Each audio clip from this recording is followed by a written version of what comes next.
بسم اللہ الرحمن الرحیم۔ محفل بزم عرفان کے ناظرین السلام علیکم۔ ایک دلچسپ اور عجیب و غریب واقعہ سکندر بادشاہ کا آپ کے سامنے پیش کرتے ہیں۔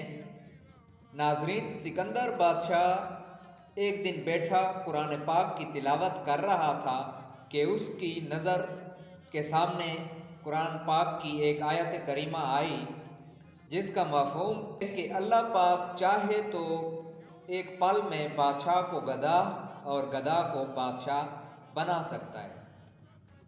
تو اس کے دل میں خیال آیا کہ میرے پاس تو اتنی جائیداد، بادشاہت اور مال و زر ہے، بھلا یہ کیسے ممکن ہے؟ تو اسی وقت اسے حاجت ہوئی اور وہ اٹھا اور گیا اور بیٹھا ہی تھا کہ اس نے ایک کبوتر نظر آیا جس کے پاؤں میں سونے کی چین تھی۔ اس نے اس چین کو چھیننا چاہا تو وہ کبوتر اسے ہوا میں اڑا لے گیا اور دور کہیں جا کر ایک ویرانے میں اسے زمین پر پٹخ دیا۔ تو اس نے دیکھا تو اسے سمجھ نہیں آ رہی تھی کہ یہ کون سی جگہ ہے اور میں کہاں آ گیا ہوں، اور بس اسی اثناء میں وہ پیدل چل دیا۔ ناظرین، چلتے چلتے اسے تربوز کے سرسبز کھیت نظر آئے۔ چونکہ وہ بھوک سے نڈھال تھا، اس نے 3 تربوز لیے، ایک کھایا اور 2 چادر میں لپیٹ کر چل دیا۔ جاتے جاتے اور سلطنت میں جا پہنچا۔ اس سلطنت کے بادشاہ کے بیٹوں کو کسی نے قتل کیا تھا اور اس کے سپاہی اس قاتل کو در در ڈھونڈ رہے تھے کہ ان کی نظر اس شخص پر پڑی اور اس نے چادر میں بھی کچھ لپیٹا ہوا تھا تو مشکوک نظر آیا۔ تو انہوں نے پوچھا کہ بھائی چادر میں کیا ہے، ہمیں دکھاؤ۔ تو اس نے کہا تربوز ہیں، میں مسافر ہوں، کھانے کے لیے رکھے ہیں۔ تو انہوں نے جب دیکھا تو وہ بادشاہ کے بیٹوں کے سر نکلے۔ انہوں نے اس کو پکڑ لیا اور اپنے بادشاہ کے پاس لے گئے۔ ناظرین، تو اس شخص نے بادشاہ کو اپنی ساری آپ بیتی سنائی۔ تو اس نے حکم دیا کہ اس کو قتل نہ کرو بلکہ اس کے ہاتھ پاؤں کاٹ کر پھینک دو۔ بادشاہ کے حکم کی تعمیل ہوئی اور اس کے ہاتھ پاؤں کاٹ کر پھینک دیا گیا۔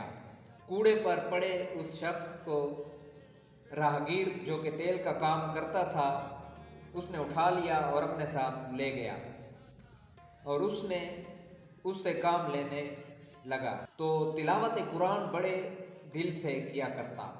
اس کی تلاوت کی آواز بہت ہی خوبصورت تھی۔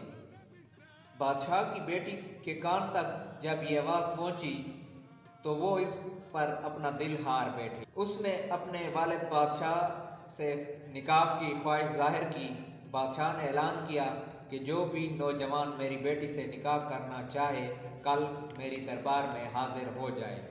ریاست کے سارے نوجوان حاضر ہوئے، کیونکہ کون تھا جو بادشاہ کی صاحبزادی شہزادی سے نکاح نہ کرنا چاہتا۔ تو جب ساری محفل سجی تو شہزادی نے پھولوں کی ٹوکری اس معذور شخص پر ڈال دی، کیونکہ وہ بھی نکاح میں شریک تھا۔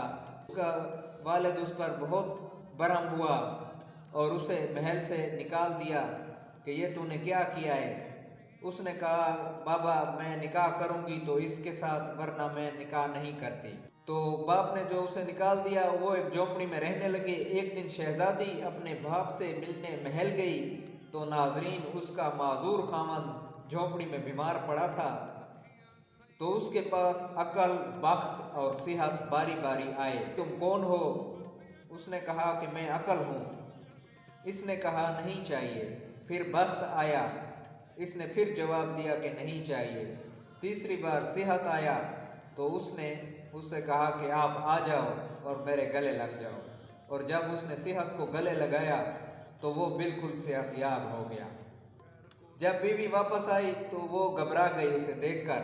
تو اس نے اسے کہا کہ میں آپ کا خاوند ہوں، اللہ پاک نے مجھے صحت عطا کی ہے اور میں چونکہ اپنے وقت کا ایک سکندر بادشاہ ہوں، تو یہ تو میرا وقت تھا، اللہ پاک کی طرف سے آزمائش تھی جو اب اللہ پاک نے مجھ سے اٹھا لیے۔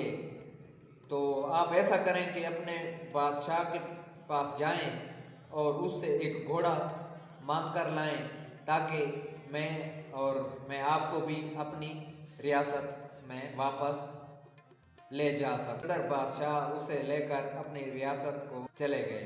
ملتے ہیں نیکسٹ ویڈیو میں، تب تک کے لیے اللہ نگہبان۔